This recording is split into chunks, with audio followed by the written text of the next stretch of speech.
Hi, and welcome to this episode of John's Model Kit Review. In today's fun review video, we'll be looking at the Revell Monogram PBY-5 Catalina in 1/48 scale. This kit was originally released by Monogram in 1995, and it has subsequently been re-released by Monogram, Revell Monogram, and Pro Modeler. The specific boxing that we'll be looking at today is the Monogram kit number 5609, and this was the first kit in the series. In this review, we'll be looking at what comes in the box. We'll be going through the kit instructions, and we'll talk about any potential problem areas to watch out for during the construction phase. We'll look at the surface detail on the exterior of the kit. We'll also look at the fit of the major parts. We'll look at the detailing on the smaller parts that are found on the interior and exterior of the kit. We'll look at the marking options included with this kit. We'll also look at the decals themselves and talk about the quality of those. We'll take a look at the clear parts in the kit, and we'll talk about the clarity and fit of those. We'll also look at any shape or accuracy issues with this kit and any aftermarket products I would recommend during the build. A brief history of the PBY. The consolidated PBY Catalina was born out of a U.S. Navy contract signed with Consolidated on October 28, 1933. This contract was for an improved flying boat of new design. Consolidated, in competition with Douglas Aircraft Design, submitted a prototype designated XP3Y. It was powered by two 14-cylinder air-cooled radial engines. It featured an all-metal stepped hull with an unusual semicircular upper section. This was suspended beneath a broad wing with unique retractable floats under the wings which form the wingtips when retracted. Although the Douglas prototype took to the skies a month earlier, the Navy decided upon the Consolidated aircraft. Built in greater numbers than any other flying boat, the Catalina served dependably with the U.S. Navy, U.S. Army Air Force, U.S. Coast Guard, and half a dozen Allied air services. Although slow, the PBY, with a range of 2,000 miles, was made to order for long-range anti-shipping patrols, search and rescue missions, and submarine hunting. With their incredible endurance, missions of up to 20 hours and more were not uncommon. Able to carry up to 4,000 pounds of bombs, torpedoes, or depth charges, the PBY did pack a punch. An RAF PBY located and shadowed the German battleship Bismarck until the Royal Navy was able to overtake and destroy it on May 26, 1941. Additionally, a PBY-5 Catalina of VP-44 was the first to sight the approaching Japanese fleet on June 3, 1942, as they approached Midway. Looking at the instructions, Step 1 is a three-part step focused on the cockpit assembly. In the first part of Step 1, we are building the pilot and navigator seats. Looking at the parts here, they do have molded-in seat belts. If you want some additional detail, you could replace these either with resin seats or scrape the embossed detail off of these and use some photo etch seat belts. In the second part of Step 1, we're attaching the seats to the cockpit bulkhead. The molding of these parts is very crisp. There's almost no flash, and the detailing will look really nice under paint. In the final part of Step 1, we're continuing to add detail to the cockpit. I don't anticipate any problems with this step of construction. In Step 2, we're building the waist gunner's compartment.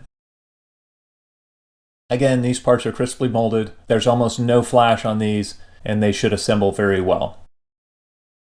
In Step 3, we're adding a series of rectangular windows to the inside of the fuselage halves. These windows look to be well molded. I don't anticipate any problems here. In Step 4, we're attaching the cockpit assembly and the waist gunner's assembly into the starboard side fuselage half. We're also attaching the instrument panel. The detail on this instrument panel looks very nice, and this should look really good once it's detail painted. In Step 5, we're closing the fuselage halves around the interior of the aircraft. Setting the parts together, it looks like you should be able to get a very good fit between the fuselage halves. This is a very long seam, so you just want to take your time as you glue the halves together. Looking at the underside, we can see that this will be a very nice seam as well and only require minimal cleanup. One notable accuracy issue with this kit is the shape of the tail section, where the rear of the fuselage blends into the vertical tail. The good news is there are resin replacements for this section if the shape of the tail really bothers you. Step 6 covers the wing assembly, and the wing on the Catalina is positively huge, especially in 1/48 scale. I have set the lower wing halves together here, and you can see the size of this aircraft in comparison to a 1/48 scale I-16. You'll definitely need a lot of shelf space to display this model. Looking at the surface detail on the upper center section of the wing, this is very nice. It has very petite rivet detail. It also has nice fabric detail and engraved panel lines. And the surface detailing on the kit overall is really world class. It's very, very nice. Moving on to step 7, we are building the engines and the nacelles.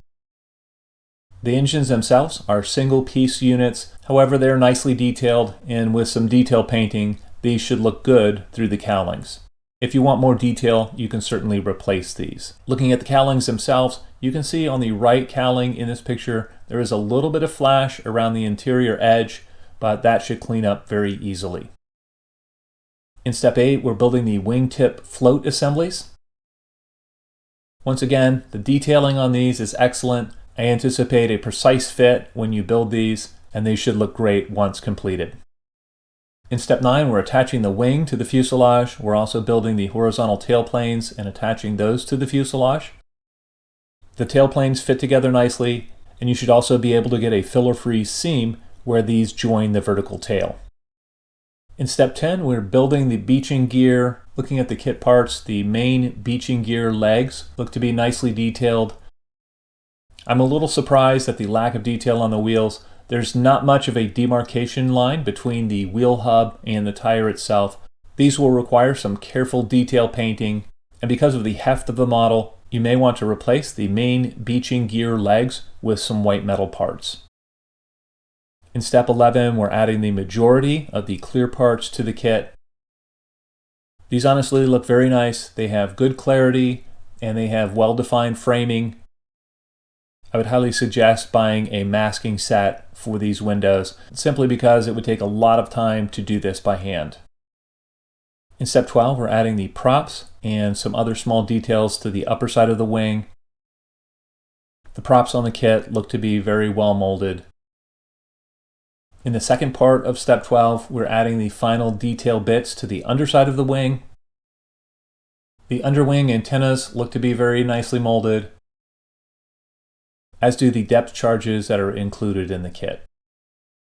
There are 2 marking options included in this kit. Both marking options are for the same plane in just different time periods. The first marking option is from December 7th, 1941. It's a Catalina from VP-14 at the Naval Air Station in Kanaho Bay, Hawaii.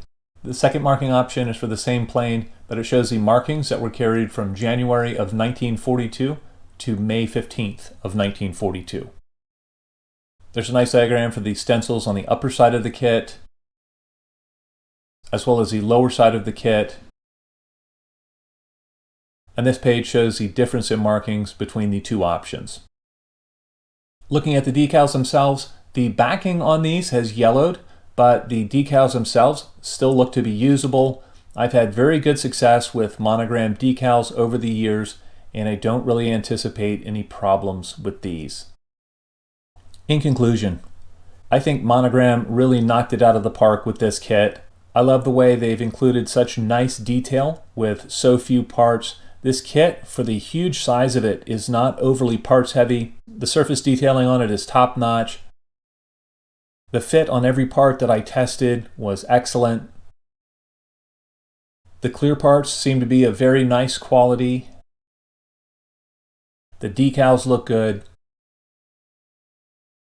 There's some really nice detail on the smaller parts that are included for the interior of the kit and even on the exterior of the kit.